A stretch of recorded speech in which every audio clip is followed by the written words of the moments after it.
11 years ago, my husband and I packed our bags and moved across the country from Toledo, Ohio to Dallas, Texas. I had lived in Ohio my entire life, so there were a lot of things about Dallas that were a shock to me. Today, I'm going to be sharing some of my own personal experiences of moving to Dallas and talk about some of the things that were new to me and in some cases, a little shocking.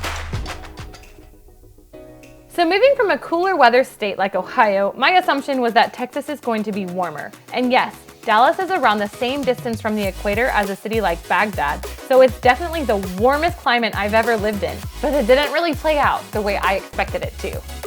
Your typical year in Texas looks like this. Any given day in January is a toss-up. Could be 30, could be 70. You're gonna need shorts and your winter coat in the same week, maybe even the same day.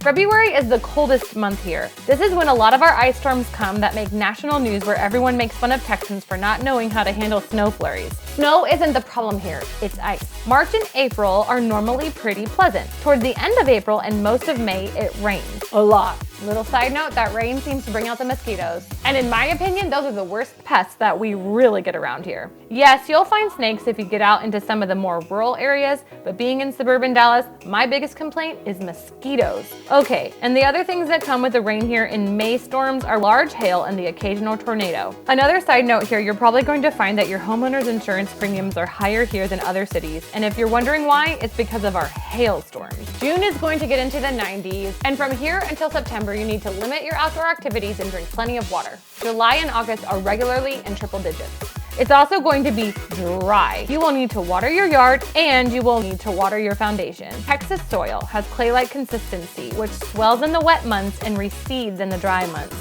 This is especially hard on your home's foundation, so talk to a foundation expert about the best way to prevent excessive movement. You'll see everyone put out their fall decor in September and drink pumpkin spice lattes, but you're gonna wanna have yours iced because it's still gonna be in the 90s. You will definitely be over it by that point. October through December will gradually get cooler. This is a great time to finally enjoy your patio television and watch the Cowboys fool everyone into thinking they're going to win the Super Bowl this year.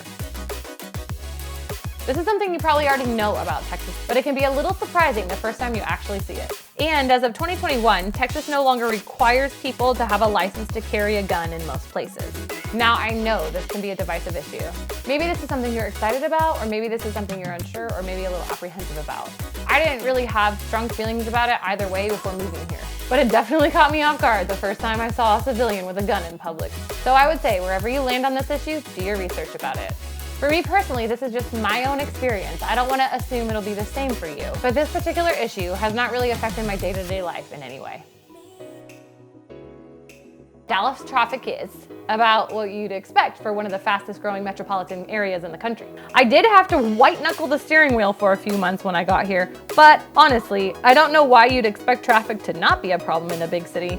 But I don't really think it's going to be as bad as places like LA, New York, DC, or even Houston for that matter. The reason I say that is that Dallas is a fairly well-balanced and spread out city.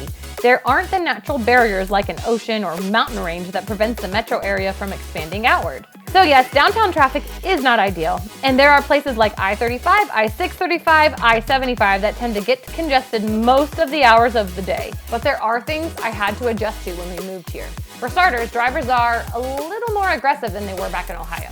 And it's not uncommon for you to have to swerve to avoid a ladder that fell off the back of a contractor's pickup truck. The other thing that's a bit of adjustment is learning how the toll system works. Many of your major highways that get you around Dallas are toll roads, and some of the ones that aren't tolls will have express lanes that are tolls. Depending on your commute, you could be spending a couple $100s a month on tolls. As a realtor, I obviously drive a lot for my job. So depending on what you do, your toll bill might not be as high as ours. These will also have some U-turn lanes that'll make you feel like you're going the wrong way at first. I totally made my in-laws scream on the first time I took them on a U-turn lane because they thought I was going the wrong way on a major highway. As for public transportation, there are a lot of options here. You have DART, the DCTA, and Trinity Metro, which are networks of light rail, buses, and commuter trains. Obviously, there are ride-sharing options. As you get more into the suburbs, public transportation can be a little hit or miss. Some of these established suburbs are going to be great, like Plano, for example. Very well-established suburbs, there are DART stations throughout Plano. Once you get into places like Prosper, you know where everything's pretty new up there, and you virtually have zero public transportation options other than ride sharing. Dallas is one of the worst cities in America for allergies. tree and grass pollen, ragweed, mountain cedar pollen, and mold are some of the most common. And when you move here, don't be surprised you feel like you're sneezing a lot and can't get rid of a bunch of gunk in the back of your throat.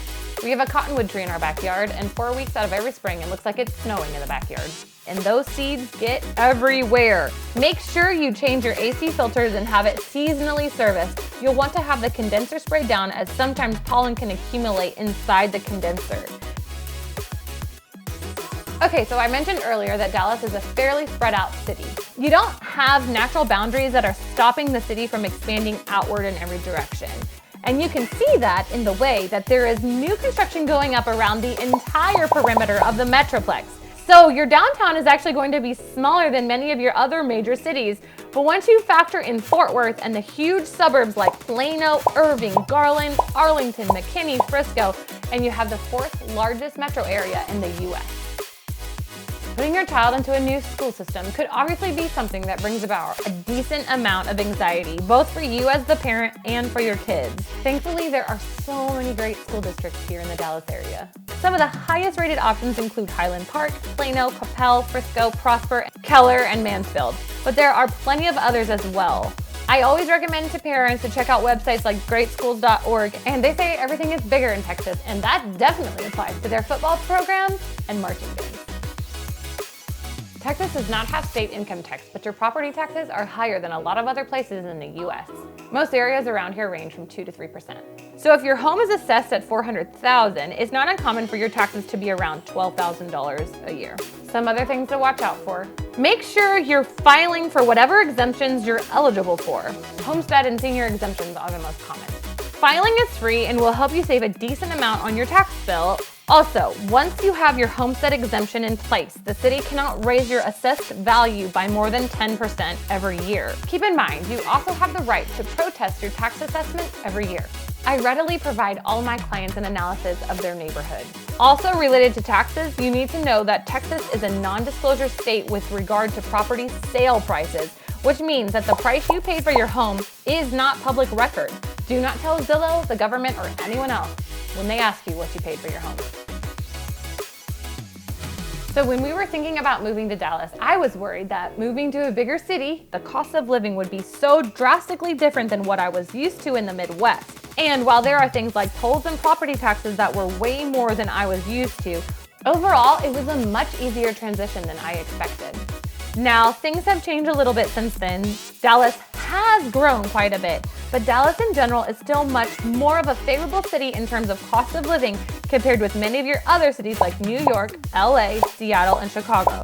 Now, if you're moving from somewhere more rural or even one of these local metro areas like Shreveport, Little Rock, or Oklahoma City, I do think there's going to be an adjustment period when you start looking at houses here. And you realize I'm definitely not getting something here that's similar to what I have currently, and part of that is because of what Dallas has become, being the home for so many huge corporations.